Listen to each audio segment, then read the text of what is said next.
Assalamualaikum warahmatullahi wabarakatuh. Bismillahirrahmanirrahim. Alhamdulillahilladzi an'amana 'alaina bi ni'matil imani wal islam. Asyhadu an la ilaha illallah wahdahu la syarika lah wa asyhadu anna Muhammadan abduhu wa rasuluh. Allahumma shalli wa sallim wa barik ala sayyidina wa habibina wa syafi'ina wa qurrati a'yunina wa maulana Muhammadin wa ala alihi wa ashabihi ajma'in, amma ba'd. Para pemirsa yang dirahmati Allah SWT, alhamdulillahirabbil alamin. Kita panjatkan puji syukur kepada Allah SWT karena penglimpahan rahmat taufik dan hidayahnya. Pada sore hari ini kita bisa bertemu kembali, bisa melanjutkan pengajian online kita melalui YouTube Nahdlatul Subhan. Dan pada sore ini akan kita lanjutkan pada bab ke-19 kitab Rubabil Hadis. Itu mari kita mulai. Bismillahirrahmanirrahim. Ila hadratin Nabiyyil Mustafa Muhammadin sallallahu alaihi wasallam wa ala alihi washabihi wasallam.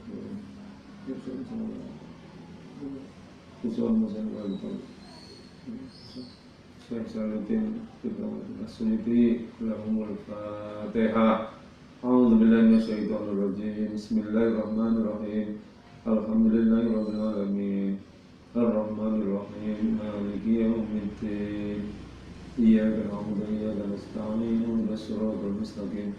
Siratal ladzina an'amta 'alaihim ghairil maghdubi 'alaihim waladdallin. Rabbi ighfirli wa liwalidayya wa lil mu'minina amin. Bismillahirrahmanirrahim. Al-babut tasi' asyara utawi bab kang kaping 19 iku fi fadilatid du'ai, ing dalem nerangake fadilah keutamaane ndonga. Qala dawuh sapa Kanjeng Nabi sallallahu alaihi wasallam, at-du'a utawi ndedonga iku mukhul ibadati, pokoke ibadah. Doa itu menjadi inti ibadah. Wa qala dawu sapa Nabi sallallahu alaihi wasallam, innallaha sa'tamani Allah taala, innallaha taala sa'tamani Allah taala iku yuhibbu, demen seneng sapa Allah al-mulikina, ing wong kang padha netepi, padha jungkuh temenan fit du'ai ing dalem ndonga. Doa itu permohonan kita kepada Allah. Maka ketika kita doa, berdoalah sing sungguh-sungguh, sing temenan, sing memuncak. Jadi kalau doa itu sambil pikiran yang ngelamun, syukur mulutnya yang berkomentar, yang bicara, ini tidak mulihin. Allah lebih suka kepada orang yang berdoanya memang doa yang kalau kita bisa berupaya biar doa kita itu tembus di arsana. Wa qulna dawu sapa Kanjeng Nabi sallallahu alaihi wasallam, laisa ora ono apa sayun suwiji-wiji iku akroma luwih mulya ngalallahi ta'ala yang atase Allah ta'ala atau munggu ya Allah ta'ala minat doa katimbang donga.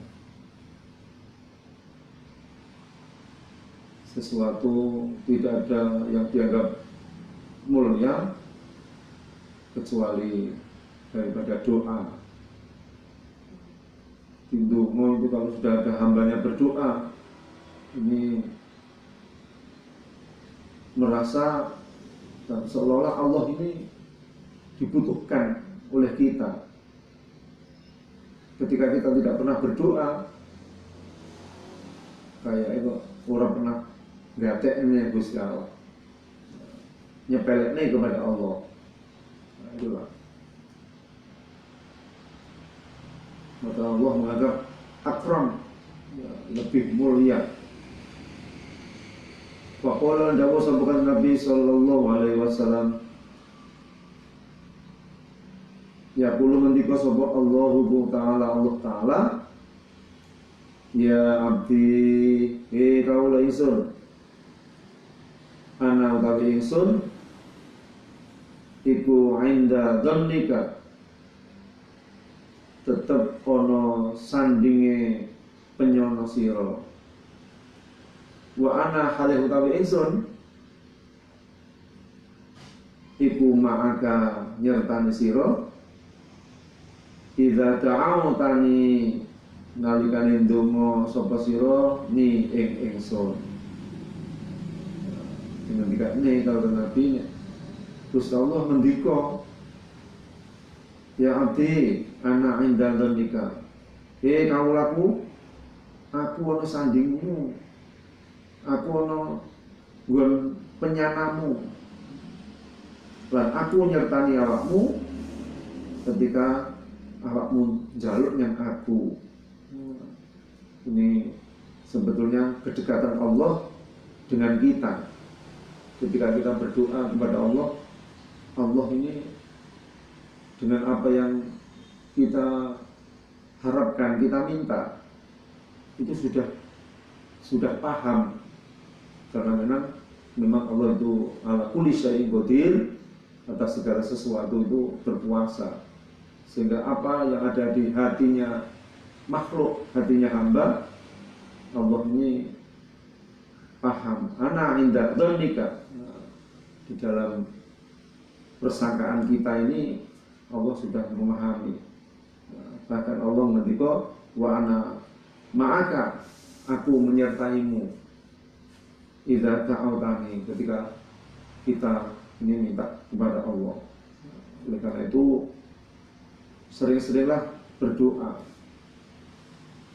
Seperti menyikapi kejadian saat ini, ada namanya COVID-19 atau virus corona ini, ya secara teknis, secara medis, orang perlu menghindar untuk biar tidak mudah tertular. Antara lain wasilahnya, perantaranya untuk menjauhi kerumunan, untuk memakai masker. Ketika bertemu cukup huluk salam atau melambaikan tangan, atau ya tidak sentuhan. Untuk sementara tidak sentuhan, karena satu dengan yang lain ini tidak ada yang saling tahu. Jangan-jangan yang ketemu ini orang yang terpapar sehingga mudah tersakit. Nah, itu salah satu upaya menghindari. Nah, lebih dari itu, biar wabah ini segera hilang, tidak cukup kita menghindar. Yang lebih penting juga kita berdoa kepada Allah SWT. Maka ulama-ulama nuntun doa, ada pakai sholawat tibil qulub, sama Sayyidina Muhammadin tibil qulubi wa tawiha wa afiyadil abdani wa shibaiha wa nul absari wa diaiha wa qudil arwahi wa ilaiha wa alaihi wa sallim. Pakai ayat apa tuh? Bismillahirrahmanirrahim, la yadur masmi syai'un fil ardi wala bisamai wasamil alim, dan seterusnya. Ada bacaan-bacaan, kalimat-kalimat yang lainnya yang untuk menghindari daripada wabah ini. Kalau di Qur'an nazilah ya doa yang Allah marfa' anal wala'a wal bala' wal fahsya' wal munkar wal amrad. Nah, beberapa penyakit khususan virus corona, wal fitan wasul mutalifata wasyadid wal mihan ma'adhal minha ma'abatan, dan seterusnya. Nah, itu doa permohonan kita kepada Allah SWT. Maka menyikapi virus corona ini kalau setiap muslim ini mau sungguh-sungguh berupaya berdoa kepada Allah, mudah-mudahan virus ini segera hengkang, segera hilang dari Indonesia, khususnya dari Pacitan ini. Insya Allah kita akan dikabulkan. Mudah-mudahan yang terpapar, yang sakit, yang dinyatakan positif segera sembuh, segera hilang atas ikhtiar doa kita bersama. Allahumma amin ya rabbal alamin. Wa qala dawu sabukan Nabi sallallahu alaihi wasallam, man utawi sapa wonge lam yad'u kang ora ndonga sapa man Allah taala ing Allah taala, yang dobu monggo bendu sapa Allah alaihi ngatasé man. Ketika Nabi, kok ada orang tidak mau berdoa kepada Allah Ta'ala, maka Allah akan bendu, akan memberikan siksa kepada orang yang tidak mau berdoa. Makanya alhamdulillah kita bersyukur menjadi santri yang dibimbing dengan faham Ahlussunnah wal Jamaah. Ketika selesai sholat ada tuntunan doa, diajari dengan ada wiridan, baca istighfar, baca tasbih, zikir dan seterusnya, ayat Al-Quran. Nah, ini media sarana berdoa kita kepada Allah Ta'ala. Dalam bacaan itu ya istighfar, kita minta ampun kepada Allah, tasbih kita mengagungkan Allah, dan seterusnya. Sambil bacaan doa selamat, doa sapu jagat dan seterusnya. Itulah manfaat daripada doa. Dan orang yang berdoa didekati dengan Allah.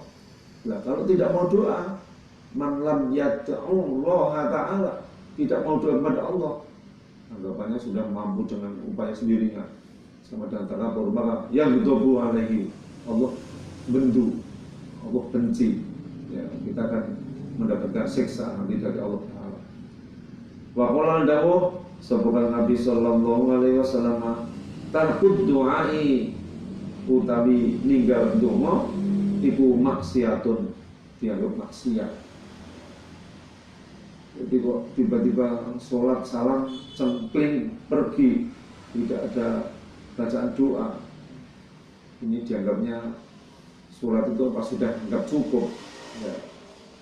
Jadi sholat itu rukunnya orang Islam harus dilakukan, tapi doa-doa ini kesunahan. Kanjeng Nabi nuntun pakai doa.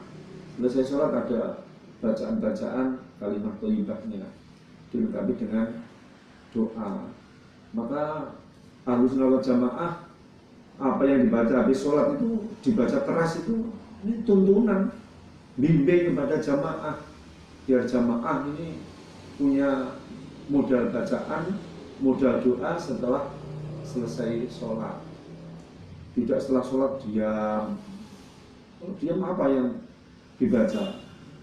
Kalau sudah punya bacaan ya mungkin bisa dimaklumi. Yang tidak mau punya bacaan, orang yang masih mu'alaf ya di sholat malah ngelamun ya. Terus tidak tambahan, ada tambah-tambahan doa ya. Apa sholat kita sudah sempurna? Nah, ini yang menjadi PR kita bersama.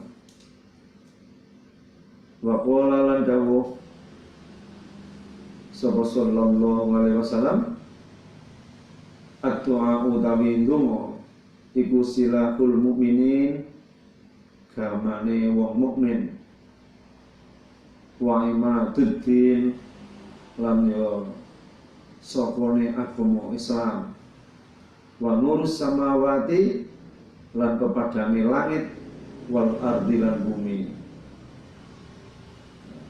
Ini dimendikannya oleh Nabi sallallahu alaihi wasallam.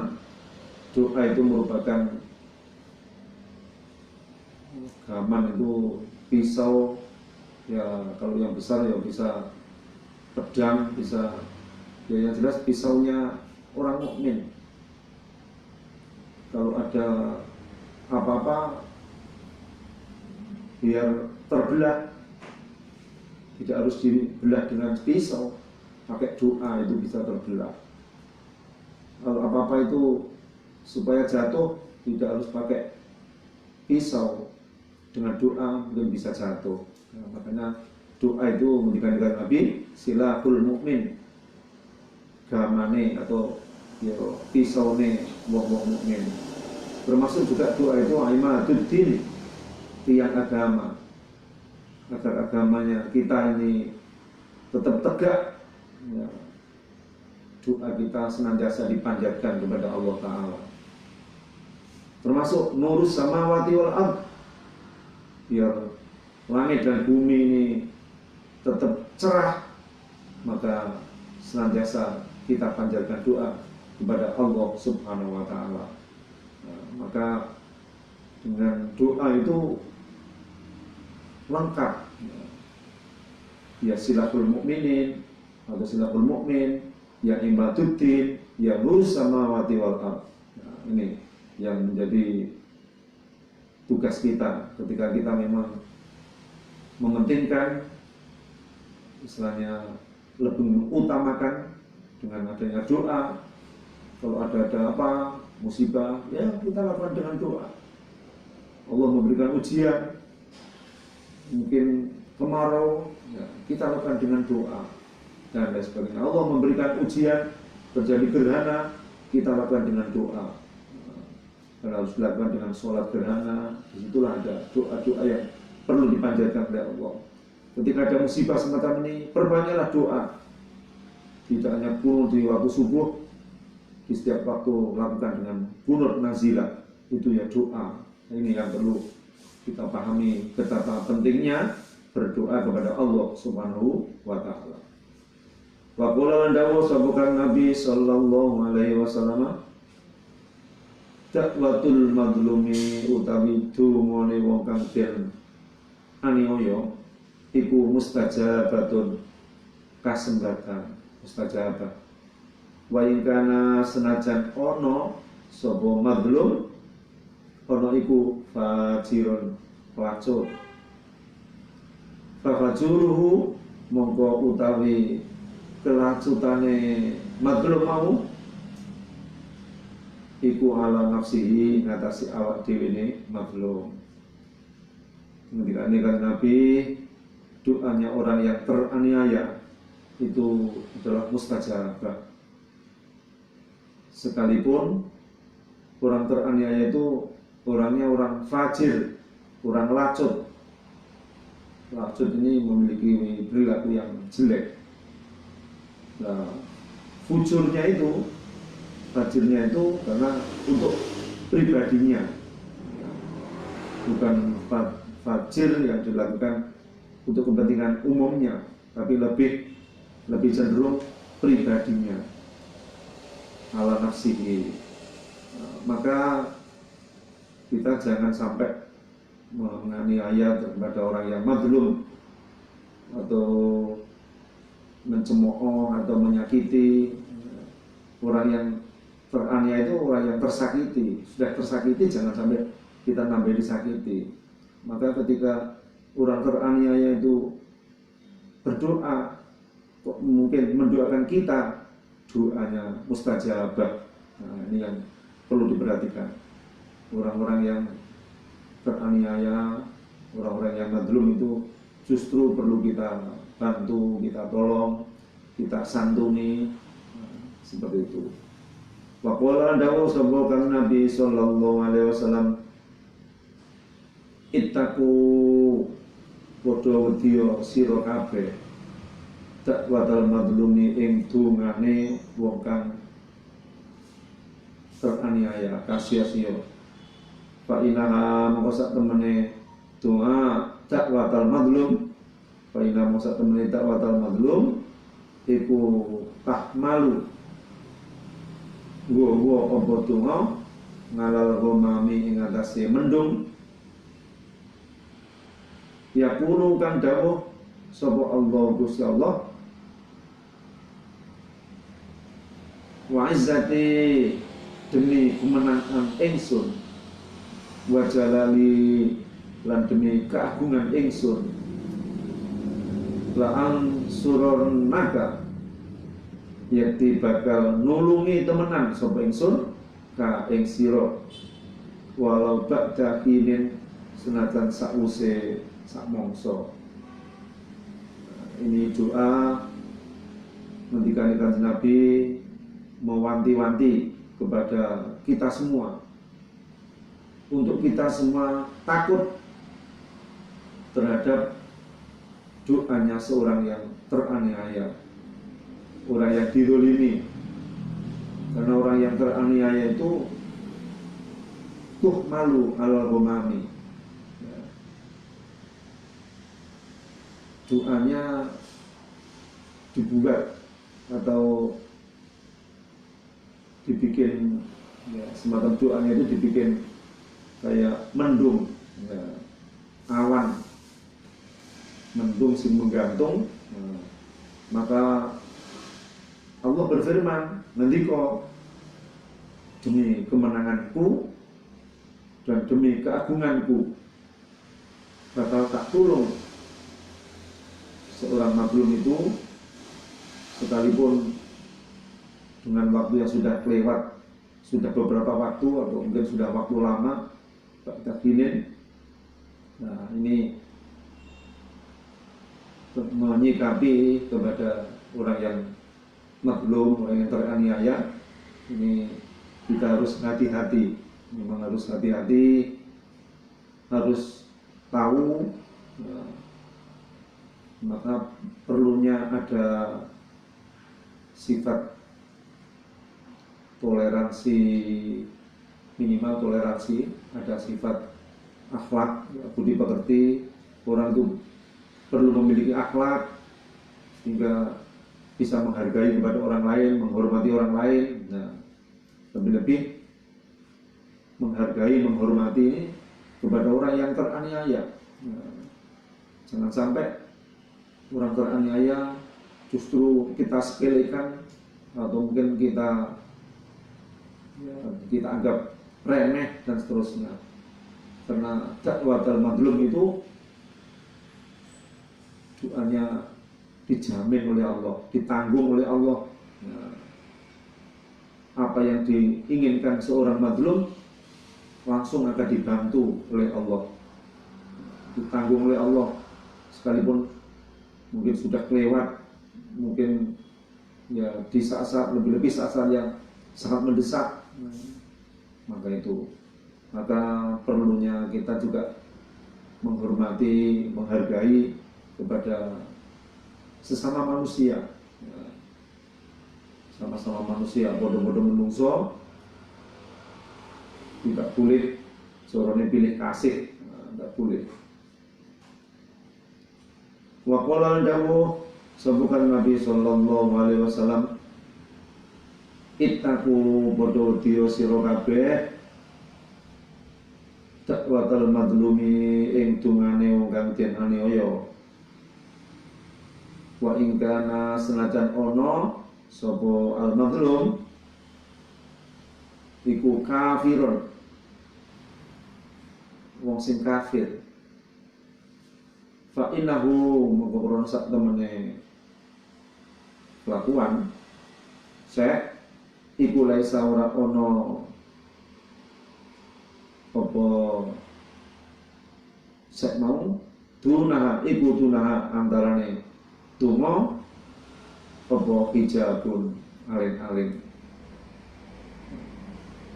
Ini terkait dengan menyikapi orang yang mazlum, orang teraniaya ini diwanti-wanti di dalam hadis-hadis yang disampaikan oleh Kanjeng Nabi, Gusti Rasul, ya, mewanti-wanti mazlum sekalipun dia fajir, nah, itu kita harus tetap menghargai, menghormati.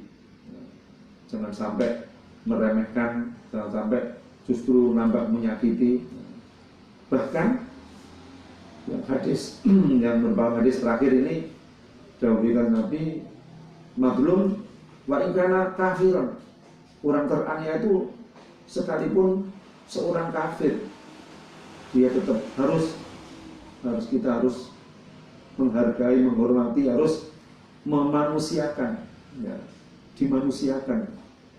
Sekalipun manusia yang mungkin dari sisi pandangan beberapa orang yang mengatakan lebih-lebih orang kafir yang selain seagama dengan kita, nah, tidak perlu dihargai. Tapi ternyata dawai Kanjeng Nabi, ya, ittaqu da'watal mazlum. Ya, sekalipun orang kafir dia ternyata doanya itu tidak ada hijab, laisa dunaha hijabun. Di hadapan Allah sama-sama dia itu juga diperhatikan dengan tanpa hijab. Nah, oleh karena itu itulah hikmah fadilah daripada doa, maka perlu kita tekuni, perlu kita pahami. Nah, kemudian betapa pentingnya kita melakukan ibadah ini untuk dilengkapi dengan ya doa dan doa. Nah, ini lebih penting. Kemudian menyikapi doanya, terutama orang yang mazlum, orang teraniaya, ini harus betul-betul. Justru kalau kita mungkin ada kesulitan, minta doalah kepada seorang yang teraniaya, insya Allah mustajabah. Karena memang dikenal Nabi, dakwatul mazlum itu mustajabatul. Nah, ya mudah-mudahan materi pada sore hari ini bisa menambah wawasan kita, khususnya tentang betapa pentingnya berdoa ataupun fadilah-fadilah keutamaan doa.